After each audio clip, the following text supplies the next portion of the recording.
Hello students, आज के video में हम लोग principle of management F W. Taylor के बारे में पढ़ेंगे। एफ.डब्ल्यू. टेलर ने अपने प्रिंसिपल्स ऑफ मैनेजमेंट में इन्होंने प्रिंसिपल्स जो दिए हैं वो साइंटिफिकली स्टडीज और टेक्निक्स के बारे में दिए हैं। इनका मुख्य उद्देश्य ये था कि वर्कर्स की एफिशिएंसी और रिसोर्सेज के ऑप्टिमम यूटिलाइजेशन को लेकर इन्होंने अपने प्रिंसिपल्स प्रतिपादित किए, प्रिंसिपल्स बनाए और उनके संचालन के लिए कुछ इन्होंने अपनी टेक्निक्स दी जो कि इनकी अपने ऑब्जर्वेशन के आधार पर बनाई, जो सभी लमसम सभी ऑर्गेनाइजेशंस में फॉलो अप होती है। अब आता है कि साइंटिफिक मैनेजमेंट क्या है। तो साइंटिफिक मैनेजमेंट का अगर हम सही मतलब समझें तो साइंटिफिक मैनेजमेंट का मतलब होता है कि आप व्यक्तियों से क्या करवाना चाहते हैं और ये देखना कि वो उस कार्य को कितनी सहजता से, कितनी सरलता से करते हैं। और कोई भी जो प्रिंसिपल्स हैं वो किन्हीं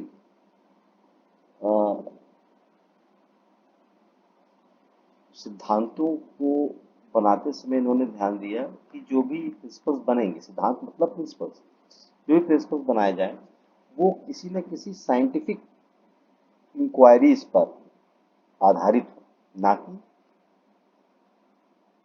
अपने जो मैनेजर्स हैं उनके अनुभवों के आधार पर हो। इनके हिसाब से इन्होंने प्रिंसिपल्स और कुछ टेक्निक्स आपकी स्क्रीन पर आई हैं।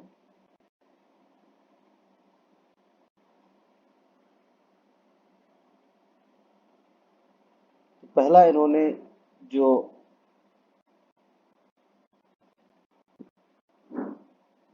प्रिंसिपल दिया वो था science not the rule of thumb. दूसरा प्रिंसिपल था हार्मनी नॉट डिस्कॉर्ड। उसके बाद था cooperation not individualism, development of each and every person to his and और her greatest efficiency and prosperity. उसके बाद कुछ टेक्निक्स हैं। टेक्निक्स इनकी हैं फंक्शनल फोरमैनशिप की, standardisation of work, method study, motion study, time study, fatigue study, differential ई switch system. ये इनकी कुछ प्रिंसिपल्स हैं। अब इनकी प्रिंसिपल्स और टेक्निक्स के बारे में समझते हैं। तो सबसे पहले प्रिंसिपल्स को समझते हैं। तो पहला प्रिंसिपल है science not the rule of thumb. Taylor pioneered the introduction of the method of scientific inquiry to the management practice। इन्होंने इस बात पे विशेष बल दिया कि कोई भी जो मैनेजमेंट अपने प्रिंसिपल्स बनाएंगे वो प्रिंसिपल्स जो हैं वो साइंटिफिकली इंक्वायरीज के बेस पर होने चाहिए। साइंटिफिक मतलब जो प्रूवन हो, ऐसे सिद्धांत जो बनाए जाएं जो कि सब जगह यूनिवर्सल हो तथा वो किसी न किसी साइंटिफिक एक्सपेरिमेंटल बेस होने चाहिए, ना कि हिट और मिस मेथड पे होने चाहिए। इन्होंने कहा कि कुछ भी करने से पहले हमें उसके बारे में उसके पॉजिटिव और नेगेटिव इफेक्ट्स को जानना चाहिए, उसके बाद उस पर हमें काम करना चाहिए। He suggests that the following the rule of thumb He suggests that by following the rule of thumb, all would not be equally effective। इन्होंने इस बात को विशेष जोड़ दिया कि जो रूल ऑफ थंब है वो हर जगह इक्वली इफेक्टिव नहीं होता।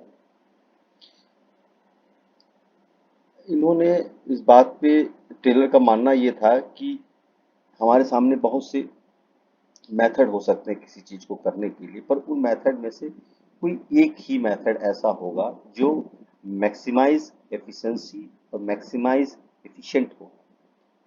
आपको ये आप स्क्रीन पे दिखाया है, he believe that there was only one best method to maximise efficiency.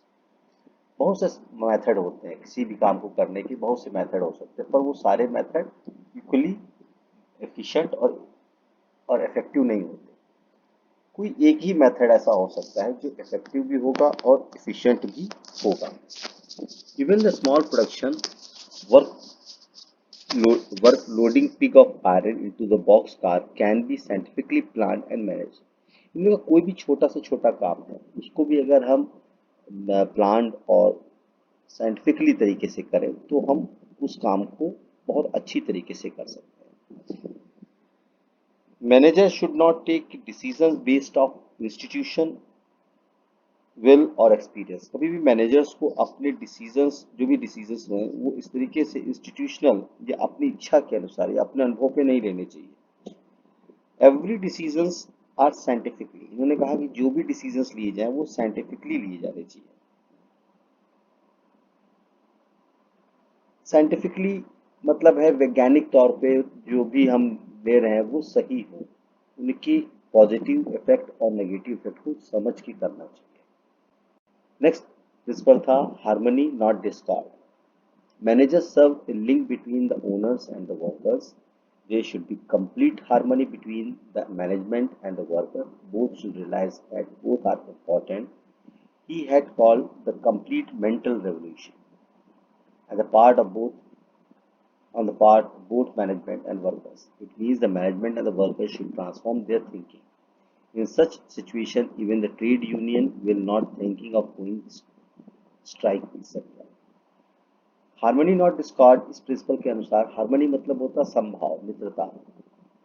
Not Discord, Discord means हो जाता है द्वेषपूर्ण लड़ाई झगड़ा. उन्होंने बताया कि हमारे जो सिद्धांत है वो इस प्रकार के होने चाहिए कि जो वर्कर्स के बीच में और वो मैनेजर्स के बीच में यानी कि mid top level middle level और लोअर लेवल मैनेजर्स और वर्कर्स के बीच में एक प्लीजेंट एटमॉस्फेयर क्रिएट करते हैं, एक अच्छा सुखद वातावरण तैयार करते हैं. ऐसे कोई भी प्रिंसिपल्स नहीं होने चाहिए, ऐसा कोई भी कार्य नहीं होना चाहिए जिससे उनके बीच में किसी भी प्रकार का असंतुष्टता उत्पन्न हो. There should be complete harmony. देखिए लिखा है ना complete harmony between the management and the workers. Both should realise that both are important. दोनों लोग इस बात को सहमत हों, दोनों लोग इस बात को समझे. दोनों लोग कौन? जो वर्कर्स हैं और मैनेजमेंट के लोग जो हैं इस बात को समझे कि दोनों लोग एक दूसरे के इम्पॉर्टेंट. इसी चीज को इन्होंने कहा मेंटल रेवोल्यूशन. मेंटल रेवोल्यूशन का मतलब होता है कि दोनों लोग की जो मानसिक स्थितियां हैं वो अच्छी बने. इससे क्या होगा? वर्क का एटमॉस्फेयर बनेगा, वर्कर्स अच्छी तरीके से काम करेंगे. अगर ये स्थितियां बनी रहेंगी तो इससे क्या होगा? जो ट्रेड यूनियंस है, वर्कर्स की यूनियन है, ये कभी लोग मैनेजमेंट के विरोध में कभी भी स्ट्राइक वगैरह नहीं करेंगे. नेक्स्ट आता है कॉपरेशन नॉट इंडिविजुअलिज्म. कॉपरेशन मतलब सहयोग, आपसी सहयोग, और नॉट इंडिविजुअलिज्म. इन्होंने कहा प्रिंसिपल्स में कभी भी एकीकरण भाव नहीं होना चाहिए बल्कि सहयोग की भावना होना चाहिए. ये प्रिंसिपल भी हार्मनी और डिस्कॉर्ड का ही एक वृहद बढ़ा हुआ रूप है. दिस प्रिंसिपल इसमें क्या बताया गया? इसमें बताया गया competition must be replaced by cooperation. Competition must be replaced by the corporation. यानी इन्होंने कहा कि प्रतिस्पर्धा. देखिए प्रतिस्पर्धा में क्या होता है? द्वेष होता है कि हम उससे आगे निकल जाए, हम उससे आगे बढ़ जाए, हम उसको धोखा दे आगे निकल जाए. ऐसी बात नहीं होनी चाहिए. इन्होंने कहा लोगों के बीच में कॉपरेशन की भावना होनी चाहिए ताकि लोग एक दूसरे को अच्छी तरीके से मदद करें. जब both should realise that they need each other. जब इनके अंदर ये भावना होगी कि दोनों लोग यानी वर्कर्स और मैनेजमेंट लोग एक दूसरे के साथ मिलकर काम करेंगे तभी तो उद्योग अच्छी तरीके से चलेगा, तभी तो ऑर्गेनाइजेशन अच्छी तरीके से चलेंगे. Workers should be rewarded for the suggestions. Workers को हमेशा जो उनके सुझाव हैं उसके प्रति उनको कुछ पुरस्कृत किया जाना चाहिए, उनको इनाम दिया जाना चाहिए ताकि वर्कर्स को लगे कि हाँ हम जो काम कर रहे हैं उन्हीं के द्वारा दिया हुआ काम है और उनकी बात सुनी जा रही है. इससे क्या होता है? वर्कर्स के मन में अच्छा एक सुखद उनको अनुभव होता है ताकि वो कार्य को मन से करें. According to him, there should be almost equal division of work and responsibility between the workers and the management. इनके अनुसार हमारे टीलर जी ने इस बात पे विशेष जोर दिया. उन्होंने कहा कि वर्क ऑफ डिवीजन होना चाहिए. साथ साथ में वर्क ऑफ डिवीजन होगा तो रिस्पॉन्सिबिलिटी भी डिवाइड्स होंगी, रिस्पॉन्सिबिलिटीज भी दी जाएंगी और ये वर्क और रिस्पॉन्सिबिलिटीज का जो डिवीजन है ये वर्कर्स के बीच में और मैनेजमेंट लेवल में भी होना चाहिए। इससे काम करने की जो लोगों की एफिशिएंसी है, इम्प्रूवमेंट है, इफेक्टिवनेस है, वो इंक्रीज होता है। नेक्स्ट प्रिंसिपल आता है development of each and every person to his और her greatest efficiency and prosperity.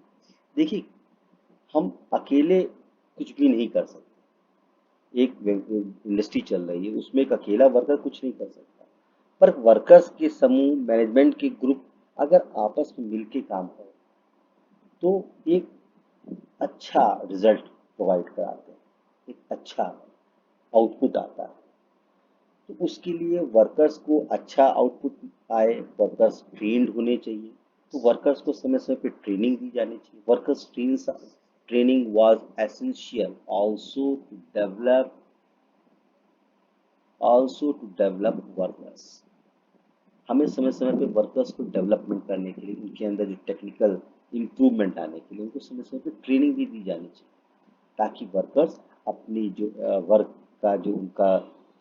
का जो स्टैंडर्ड है उसमें इंक्रीज हो सके। Taylor was the view that the concern of efficiency could be built in the process of employee selection. Taylor के विचार से ये था कि इफेक्टिव एफिशिएंसी हम तभी बना सकते हैं जब सही पद पर सही व्यक्ति का चुनाव किया गया हो। यानी जो इफेक्टिव पर्सन है उसको अच्छे पोस्ट पर, जो उससे कम इफेक्टिव है, उसका काम ज़्यादा अच्छा नहीं, उसको सीखने वाला है, उसको उसके नीचे सबऑर्डिनेट के रूप में रखा जाए। इससे क्या होगा, वो काम को और अच्छी तरीके से सीख सकेगा। इसके बाद कुछ टेक्निक्स इन्होंने प्रस्तुत की कि किस तरीके से इनके प्रिंसिपल को फॉलो किया जाएगा, उनकी क्या कुछ टेक्निक्स हैं।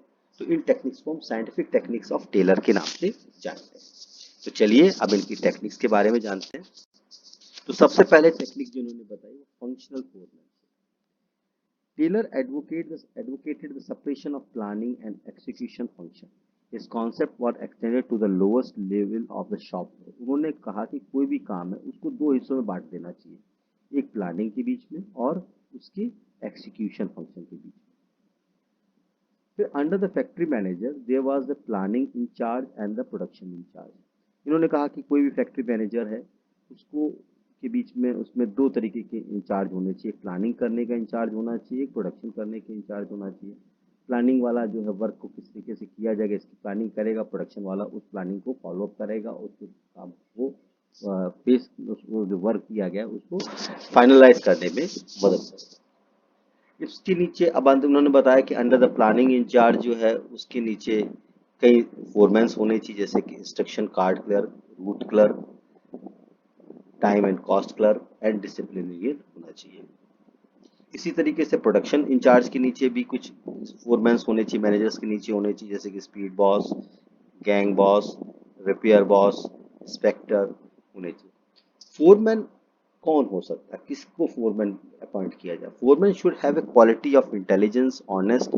फोरमैन की इन्होंने कुछ क्वालिटीज बताई। उन्होंने बताया कि फोरमैन इंटेलिजेंट होना चाहिए, ऑनेस्ट होना चाहिए, अच्छी स्वास्थ्य का होना चाहिए और अपने कार्य को सही तरीके से कर सके, ऐसा व्यक्ति होना चाहिए। All qualities can not be seen in one person. इसलिए सारी ये जो योग्यताएं हैं वो कोई एक पर्सन में नहीं हो सकती, उसकी अपनी अपनी योग्यताओं के अनुसार उसको ये जो आपके जो फोरमैन के पोस्ट हैं उनको देना चाहिए। इसको समझने के लिए हम कुछ इस ग्राफ के थ्रू समझ सकते हैं। देखिए, उन्होंने ग्राफ बताया, उन्होंने कहा कि फैक्ट्री मैनेजर है, उसके फैक्ट्री मैनेजर ने क्या किया, अपने वर्क को अकॉर्डिंग इसने दो अपने नीचे सबऑर्डिनेट्स अपॉइंट किए। एक प्लानिंग इंचार्ज था, दूसरा प्रोडक्शन इंचार्ज। प्लानिंग इंचार्ज के नीचे instruction card, route clerk, time cost, disciplinarian, gang boss. इसी तरीके प्रोडक्शन के नीचे gang boss, repair boss, inspector, speed boss. अब सबके अब जो फोरमैन्स हैं इनके अपने अपने वर्क होंगे। इंस्ट्रक्शन कार्ड क्लर्क जो प्लानिंग इंचार्ज है, उसने जो प्लान बनाया है उसके अकॉर्डिंग वो जो उसको काम दिया गया है उस वर्क को किस तरीके से करना है उसकी जनरल इंस्ट्रक्शंस प्रोवाइड कराता है ये वर्कर्स को। ये सब किसको दे रहे हैं, ये सारे इंस्ट्रक्शंस किसको दे रहे हैं, वर्कर्स को दे रहे हैं। ये भी जो है फोरमैन्स ये भी किसको इंस्ट्रक्ट कर रहे हैं, वर्कर्स को कर रहे हैं। तो इंस्ट्रक्शन कार्ड क्लर्क क्या कर रहा है, जो जो प्लान हमको दिया गया है, जो वर्किंग प्लान हमारे पास है, उसको वर्कर्स को समझाना है कि भाई इसको इस तरीके से किया जाएगा, उसके लिए जो भी जनरल इंस्ट्रक्शंस है उनको प्रोवाइड कराता है। रूट क्लर्क क्या करता है, फोरमैन, ये फिक्स करता है कि इस वर्क को किस तरीके से, कौन सा स्टेप पहले किया जाएगा, उसके बाद कौन सा किया जाएगा, मैकेनिकल और मैनुअल जॉब के बारे में बताता है। टाइम एंड कॉस्ट क्लर्क जो होते हैं ये हमेशा इस बात पे रिस्पॉन्सिबल होता है, ये किस समय उस वर्क को कब स्टार्ट करना है, स्टार्टिंग, और कब उसको खत्म, उस वर्क को कब कितने टाइम में खत्म करना है, इसके बारे में ये इंस्ट्रक्ट करता है। डिसिप्लिनियर जो होता है ये देखता है कि ओवरऑल जो वर्कर्स हैं उस काम को सही तरीके से करने के लिए एक डिसिप्लिन्ड वे से काम कर रहे हैं कि नहीं कर रहे हैं, इसके लिए वो सिस्टमेटिक वे से कर रहे हैं कि नहीं जॉब को, इसके लिए वो एक अथॉरिटी रिस्पॉन्सिबल बनाया गया है। इसी तरीके से प्रोडक्शन इंचार्ज के नीचे जो वर्क को करवाने, वर्क जो प्लान किया गया उसको फुलफिल करने के लिए जो डिफरेंट सुपरवाइजर अपॉइंट किए गए, ये भी अपने अपने वर्क को अलग अलग तरीके से देखते हैं। जैसे गैंग बॉस होता है, ये देखता है उस पर्टिकुलर वर्क को करने के लिए कितने वर्कर्स को रिक्वायर्ड है, उस वर्क को करने के लिए कितने वर्कर्स रिक्वायर्ड हैं, उनकी नंबर ऑफ रिसोर्सेज को, ह्यूमन रिसोर्सेज को फुलफिल करने का काम करता है। रिपेयर बॉस ये देखता है कि इस पर्टिकुलर वर्क को करने में जो मशीन्स, जो मैकेनिकल चीज़ें यूज हो रही हैं वो कहीं गलत तो नहीं, कि गड़बड़ तो नहीं हो रही, कोई दिक्कत तो नहीं उत्पन्न हो रही, उसको समय समय पर रिपेयर करने का काम के लिए वो सुपरवाइज करता रहता है। स्पीड बॉस ये चेक करता रहता है कि टाइम जो दिया गया है उस वर्क को कंप्लीट करने के लिए, उसको उसी के अकॉर्डिंग कंप्लीट किया जा रहा है कि नहीं किया जा रहा है। इंस्पेक्टर जो होता है वो देखता है कि क्वालिटी कंट्रोल चेक आज सही तरीके से करता, ताकि जो वर्क, जो स्टैंडर्ड्स गिवन स्टैंडर्ड्स दिए गए हैं उन्हीं के द्वारा वर्क किया जाना चाहिए। इसके बाद आता है टॉपिक, नेक्स्ट टेक्निक आती है standardisation and the simplification of the work. देखिए, हम कोई भी काम करते हैं, टेलर ने इस बात पे स्टेट किया, मतलब उन्होंने बड़ा ही सपोर्ट किया है, वर्क को वर्क करने का एक स्टैंडर्ड होना चाहिए। According to the him scientific method should be used to analyse the method of production prevalent under the thumb of it.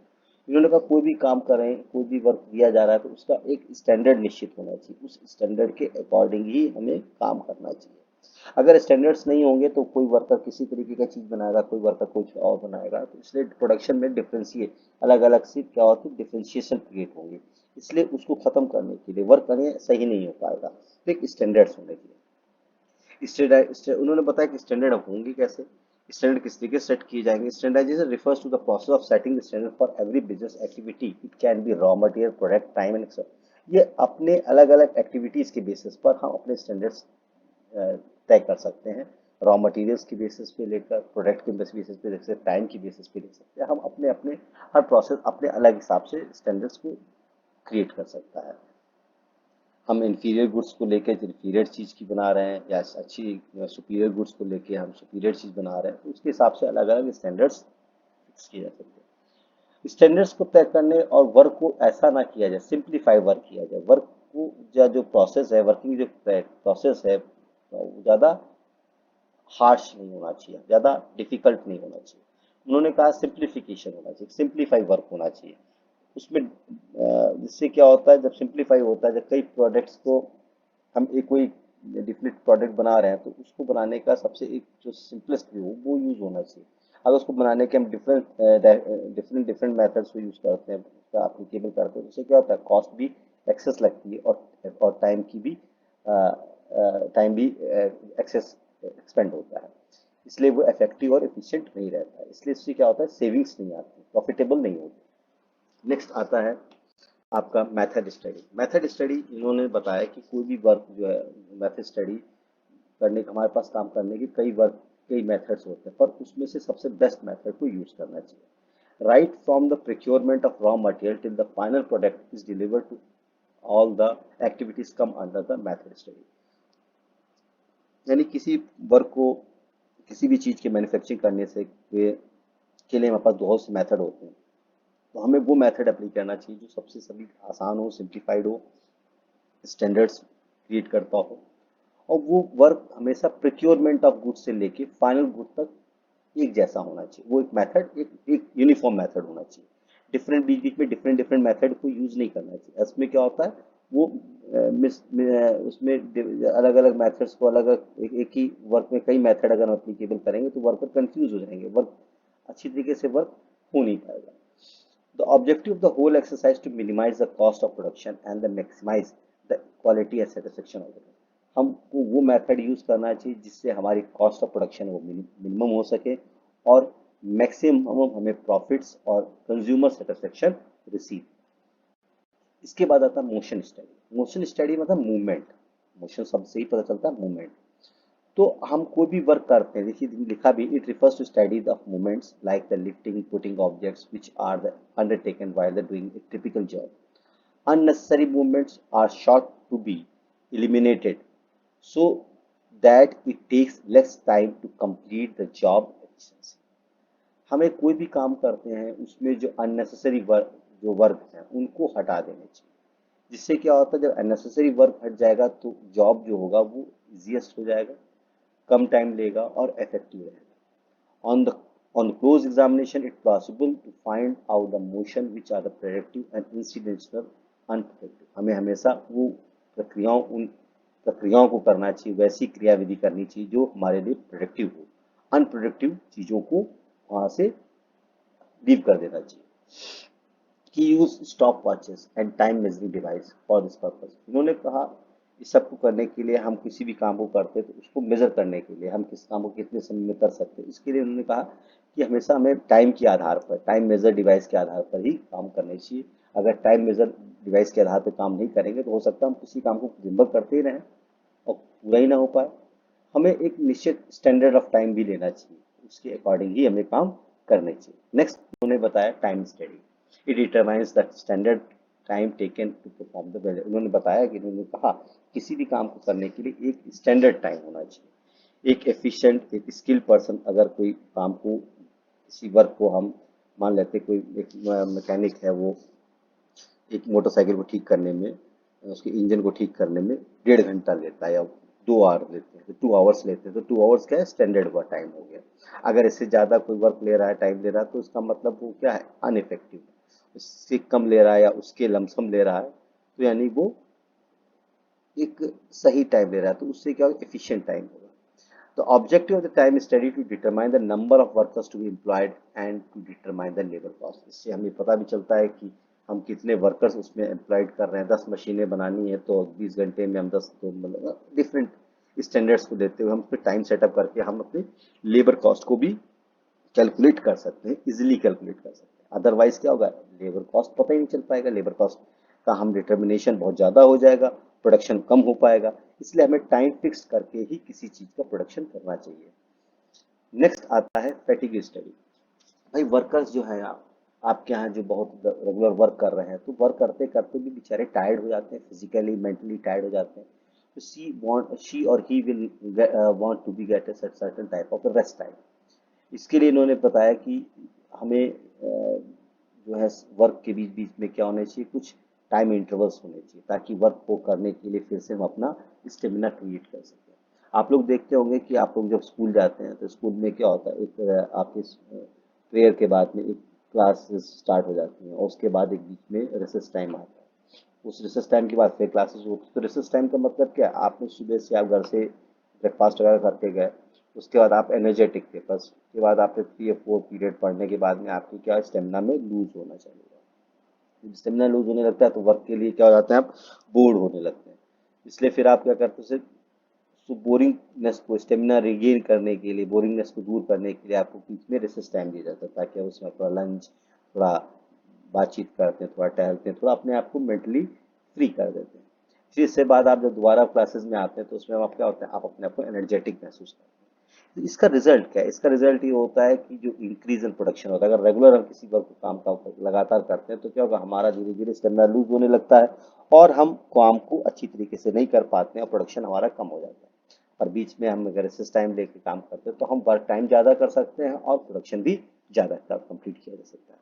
इसके बाद आता है differential piece wages system. Taylor ने बताया कि कोई भी काम को करने के लिए आप व्यक्ति की अपनी अलग अलग योग्यताएं होती हैं। उस काम को करने के, कोई किसी काम को 2 घंटे में कंप्लीट कर लेता है, कोई उसी काम को 3 घंटे में कंप्लीट करता है। यानी कि इससे पता चलता है कि कौन इफेक्टिव ज़्यादा है, स्किल है, कौन कम स्किल है। तो वर्क को हमेशा उसकी जो उस पर जो कॉस्ट पे कर रहे हैं उसकी कॉस्ट को उसके उसकी स्किलनेस के अकॉर्डिंग ही वर्कर्स के बीच में दिए जाने चाहिए। अगर ऐसा जैसे कोई वर्क एक बहुत ही स्किल्ड पर्सन है, वो ज़्यादा अच्छा काम कर रहा है, एक अनस्किल्ड पर्सन है उतना अच्छा काम, अगर दोनों के हम वेजेस को इक्वल रखेंगे, जो स्किल्ड पर्सन होगा वो सोचेगा भाई हम भाई ज़्यादा काम क्यों करें, हमको भी तो उतना ही पे किया जा रहा है जितना कि अनस्किल्ड पर्सन को पे किया जा रहा है। तो इससे क्या होगा, एक कॉन्फ्लिक्ट क्रिएट होगा और वर्क हमारा जो है बाधित होगा, रुकेगा। इसलिए हम क्या टेलर जी ने समझाया कि अगर जो व्यक्ति अच्छा काम कर रहा है उसको अच्छा रेमुनरेशन, उसको ज़्यादा रेमुनरेशन दें, जो कम अच्छा काम कर रहा है, कम इफेक्टिव है, उसको थोड़ा कम दें। इससे क्या होता है, इससे एक तरीके से उनके बीच में डिफ्रेंशिएशन जरूरी होता है। इससे क्या होता है कि एक उनके बीच में मेंटल रेवोल्यूशन क्रिएट होता है। जो कम काम कर रहा है, जो उसको कम स्किल्ड है, वो अपने वर्क को बढ़ाएगा। क्यों बोलेगा, अरे मुझे भाई मुझे भी इतना पैसा मिले तो मैं भी अच्छा काम करूँ, उसके लिए वो प्रेरित होगा और अच्छा काम करेगा। इससे क्या होता है, एक तरीके से हेल्दी कंपटीशन क्रिएट होता है। कंपनसेशन दे दिया जाना चाहिए वर्क के अकॉर्डिंग। उन लोगों को जो अच्छा काम करते हैं उनको सर्टन कुछ कंपनसेशन भी दिए जाने चाहिए, फेयर डेज ऑफ वर्क दिए जाने चाहिए। ये नहीं कि एक ही व्यक्ति को लगातार काम करा रहे हैं, दूसरे को नहीं टाइम दे रहे हैं, ऐसा भी नहीं होना चाहिए। आपको समय सभी को वर्कर्स को इक्वल अपॉर्चुनिटीज देनी चाहिए ताकि वो अपनी एफिशिएंसी को बढ़ा सकें। और इसके लिए डिफरेंशियल पीस वेजेस सिस्टम पे जो होता है, ये भी बहुत ही पर अच्छा एक टेक्निक होती है। इससे वर्कर्स के अंदर क्या होता है, उनके अंदर एक अच्छा और कमाने के लिए और काम करने का प्रोत्साहन मिलता है, एक उनको सहयोग मिलता है। इसके बाद आता है mental regulation. Change the mental attitudes of workers and the management towards each other. हमेशा कोशिश करनी चाहिए कि वर्कर्स के बीच में और मैनेजमेंट के बीच में एक अच्छा एनवायरनमेंट क्रिएट हो, ताकि उनके अंदर जो उनकी डिस्प्यूट्स हैं वो भी खत्म हो और उनके जो एटीट्यूड है उनमें चेंजेस आए। कॉपरेशन होना चाहिए वर्कर्स और मैनेजमेंट के बीच में। Ruling out feeling of suspicion of prejudice from the mind of workers and management to adopt systematic thinking. जो वर्कर्स हैं मैनेजमेंट्स के बीच में, हमें कभी कभी समय समय पर एक पार्टी है या कुछ इस तरीके से एक फेस्टिवल्स या कुछ ऐसे प्रोग्राम्स करने चाहिए ताकि जहाँ पे वर्कर्स और मैनेजमेंट लेबर्स मिल के काम आए, सहयोग करें, बातचीत करें, कम्युनिकेट करें। इससे क्या होता है, उनके बीच की जो दूरियां हैं वो खत्म होती हैं, मेंटल रेवोल्यूशन क्रिएट होता है। एक तरीके से उनकी जो सोचने की, समझने की, और एक दूसरे को समझ सकते हैं, एक दूसरे को जान पाते हैं। इससे क्या होता है, उनके बीच में कॉपरेशन की फीलिंग्स क्रिएट होती हैं और उनके अंदर जो आपस के जो मतभेद हैं, प्रेजुडिस हैं, वो भी खत्म होते हैं और वर्कर्स और मैनेजमेंट मिल के फिर काम करते हैं, किसी काम को और अच्छी तरीके से करके कर सकते हैं। तो आज तक का हमारा जो टॉपिक है, इसमें हमने एफ टेलर जी के, एफ डब्ल्यू टेलर जी की जितने भी साइंटिफिक प्रिंसिपल्स हैं और उनकी जो टेक्निक्स हैं, किस तरीके से फॉलो कराया जाता है, इसके बारे में डिस्कस किया है। उम्मीद करते हैं आप लोगों को पसंद आया होगा। Thank you.